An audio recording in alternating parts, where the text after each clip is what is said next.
बिहार के रोहतास से पिछले एक हफ्ते में जो तस्वीर सामने आई है उसने पूरे समाज को आईना दिखा दिया है। दावत थाना क्षेत्र के मलियाबाग स्थित एक मैरिज हॉल से पुलिस की छापेमारी में 80 युवक युवतियों को आपत्तिजनक हालत में पकड़ा जाता है। 39 महिलाएं, 41 पुरुष और सबसे डराने वाली बात कि इनमें से 18 नाबालिग लड़कियां और 13 नाबालिग लड़के भी शामिल हैं। इसमें गौर करने वाली बात यह है कि पकड़े गए कपल्स में 13 ऐसी महिलाएं थी जो नाबालिग लड़कों के साथ आपत्तिजनक हालत में पाई गई। सोचिए, ये सिर्फ कानून का उल्लंघन नहीं है बल्कि सामाजिक मर्यादाओं और नैतिकता का पतन है।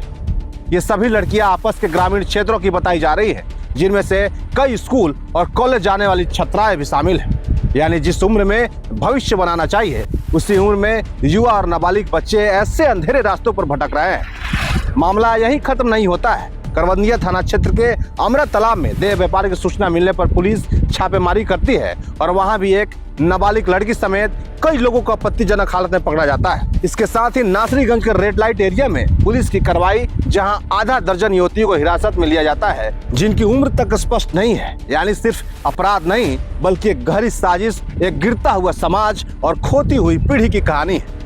गौर करने वाली बात यह है कि इसी इलाके में पिछले साल दिसंबर के आसपास लगभग 17 युवतियों को इस धंधे से मुक्त कराया गया था, जिनमें अधिकांश बाहर के राज्यों की थी। यानी ये कोई एक दिन की घटना नहीं है बल्कि लगातार बढ़ती खतरनाक प्रवृत्ति है। सवाल यह है कि आखिर हमारा समाज किस दिशा में जा रहा है?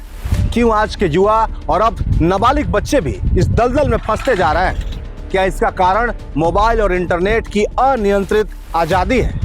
क्या अश्लील कंटेंट पहुंचना आसान हो गया है? क्या परिवारों में संवाद की कमी है या फिर पैसे और त्वरित सुख की चाहत ने नैतिकता को पीछे छोड़ दिया है? जब नाबालिग बच्चे, नाबालिग लड़कियां इस तरह के मामलों में पकड़ी जाती है तो यह सिर्फ अपराध नहीं है बल्कि एक गंभीर सामाजिक चेतावनी है। ये घटना ये बताती है कि हमारी नई पीढ़ी दिशा से भटक रही है और अगर आज भी हम नहीं चेते तो आने वाला समय और भी भयावह हो सकता है।